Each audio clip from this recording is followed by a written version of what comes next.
அனைவருக்கும் அன்பு வணக்கம். இன்றைக்கி நாம் ரொம்ப சுவையான வெண்டைக்காய் புளிக்குழம்பு எப்படி பண்ணுறதுன்னு பார்க்கலாம். இது ரொம்ப நல்லாயிருக்கும்.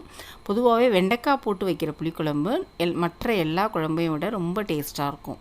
இப்போ இதை எப்படி பண்ணுறதுன்னு பார்க்கலாம். அதுக்கு முதல்ல ஒரு கடாயில் 2 டேபிள் ஸ்பூன் அளவுக்கு எண்ணெய் விட்டுக்கணும். எண்ணெய் கொஞ்சம் நிறைய விட்டுக்கணும். வெண்டைக்காய் வதங்குற அளவுக்கு. நல்லெண்ணெய் விட்டால் இன்னும் கொஞ்சம் நல்லாயிருக்கும்.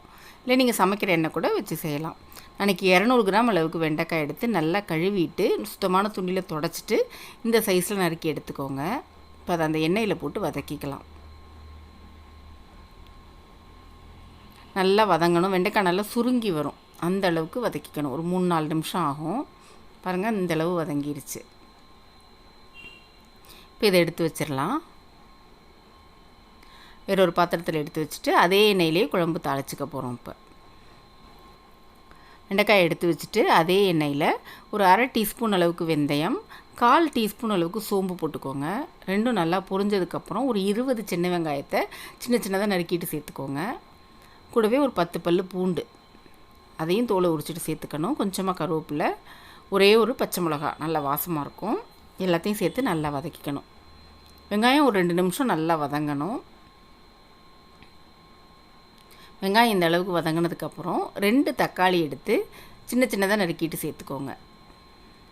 சேர்த்து நல்லா வதக்கி விட்டுறணும். வெங்காயம் தக்காளியெல்லாம் எண்ணெயில் நல்லா வதங்கணும். நல்லா வதங்கினதுக்கப்புறம் இப்போ இதுக்கு தேவையான அளவு உப்பு சேர்த்துக்கலாம். ஒரு 1.5 டேபிள் ஸ்பூன் அளவுக்கு போட்டுக்கோங்க. ஒரு 1/2 டீஸ்பூன் மஞ்சள் தூள் சேர்த்துக்கோங்க. சேர்த்து நல்லா வதக்கி விட்டுறணும். மூடி போட்டு கூட வதக்கிக்கலாம். அப்போ தான் சீக்கிரம் வதங்கும். பாருங்கள், இந்த அளவு நல்லா வதங்கினதுக்கப்புறம் 3 டேபிள் ஸ்பூன் அளவுக்கு குழம்பு மிளகாய்த்தூள் சேர்த்துக்கோங்க. உங்கள்கிட்ட குழம்பு மிளகாய்த்தூள் இல்லைன்னா 1.5 டேபிள் ஸ்பூன் மிளகாய்த்தூளும் 1.5 டேபிள் ஸ்பூன் மல்லித்தூளும் சேர்த்துக்கோங்க.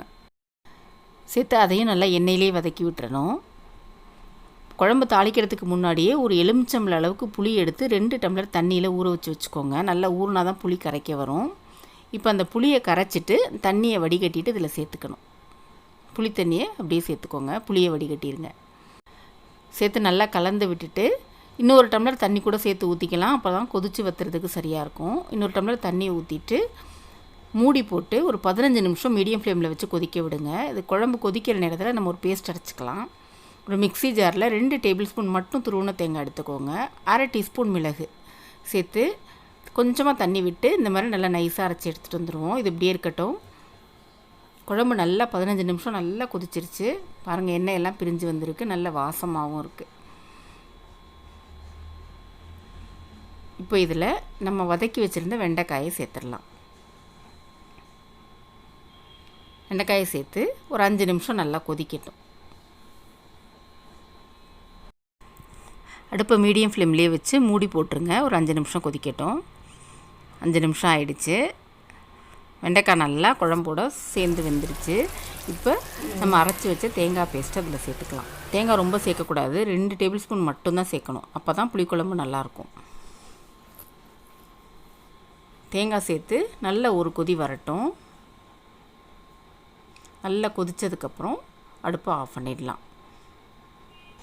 நல்லா கொதிச்சிருச்சு. அடுப்பை ஆஃப் பண்ணியாச்சு. அவ்வளோதான், நம்மளோட சுவையான வெண்டைக்காய் புளிக்குழம்பு ரெடி ஆகிடுச்சு. சூப்பரான அந்த புளிக்குழம்பை நீங்களும் ட்ரை பண்ணி பார்த்துட்டு எப்படி இருந்துச்சுன்னு உங்கள் பதிலை கமெண்ட்ஸில் சொல்லுங்கள். கூடவே நம்ம சேனலையும் சப்ஸ்கிரைப் பண்ணிக்கோங்க. நன்றி.